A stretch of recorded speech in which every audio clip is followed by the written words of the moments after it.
Have you ever felt like you're on the edge, as if your life is falling apart and no one, not even yourself, knows how to pull it back together?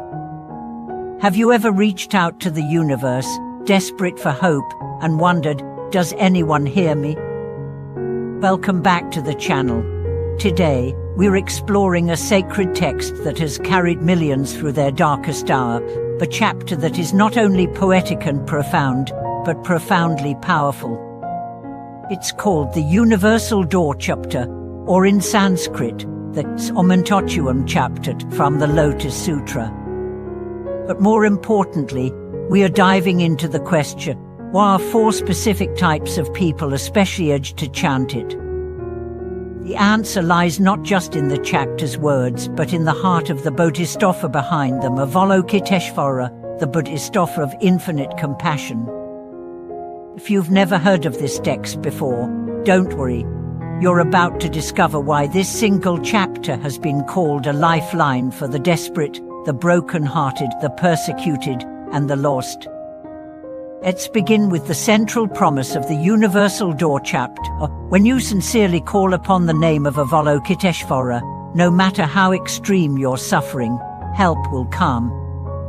Not always in the way you expect, but always in the way you need. And that's why this chapter speaks especially to 4 kinds of people: those who suffer from external persecution, emotional agony, karmic obstacles, and existential despair. Let's unpack them one by one. First, those in danger or persecution. If you're facing threat from others, from authorities, or from violence, the chapter describes vivid imagery: bandits surrounding you, chains binding you, fire consuming the sky. And then, just by calling the name of Avalokiteshvara, the dangers dissolve. This isn't superstition. It's a metaphor and a spiritual reality. Because when you chant with true faith, your fear transforms, or mind becomes clear, or body relaxes. And sometimes, as countless testimonies have shown, circumstances really do change. A man once told the story of being robbed at knife point. In terror, he instinctively began chanting the name of Avalokiteshvara. A robber paused, stared at him, and slowly walked away. Later, the man reflected, it wasn't that I was saved from him, it's that I was saved from my own panic. Second, those suffering emotional or relational pain.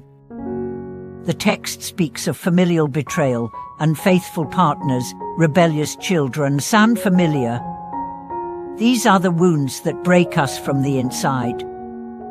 But the Universal Door chapter says chant. Because Avalokiteshvara is not just a figure in the skull, she's the voice of your deepest compassion, already within you. When you chant, you activate that voice.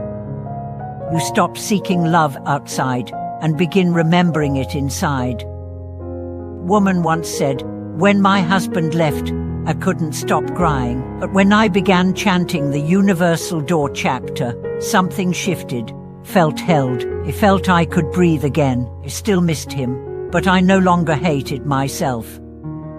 That is the medicine. Third, those facing karmic obstacles, illness, poverty, bad luck.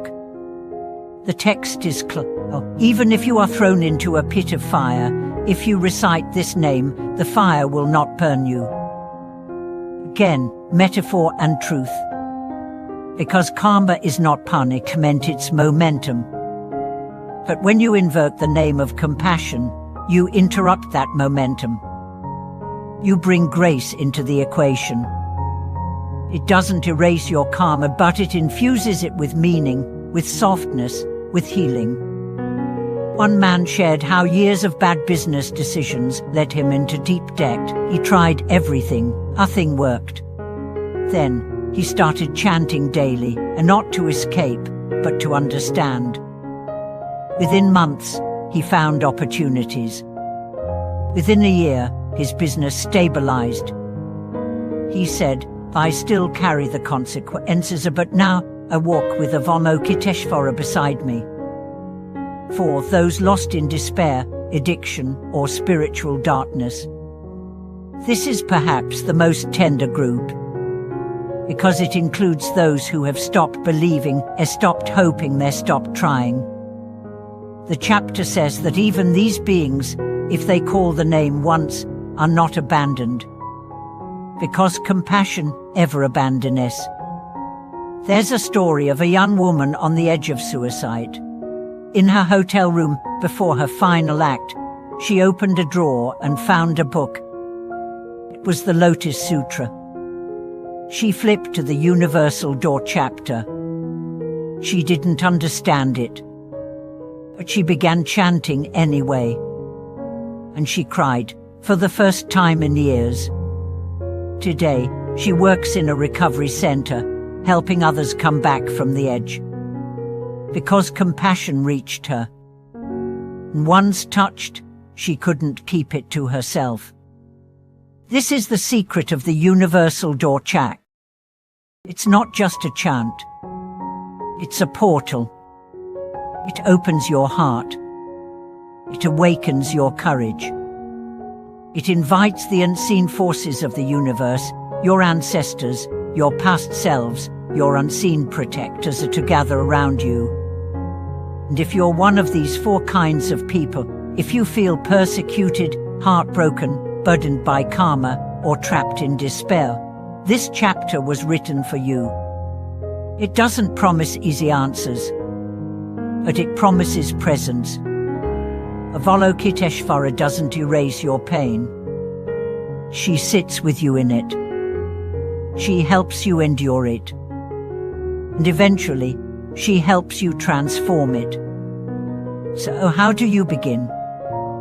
You don't need a ritual. You don't need to understand every word. You only need sincerity. Start by chanting her name, Namo Avalokiteshvara Bodhisattva. Say it once. Say it 100 times. Say it while crying. Say it while doubting. Just say it. And let the name do its work. Because names have power. Especially the names of love. Thank you so much for watching this video. If the Universal Door chapter has touched your life, or if you're one of these four kinds of people searching for relief, please share your story in the comments. You are not alone. Like this video, subscribe to the channel, and let's build a sanctuary where the suffering find hope and compassion finds a voice. Until next time, may your door always remain open to the sacred, to love, and to the healing that begins with a single chant.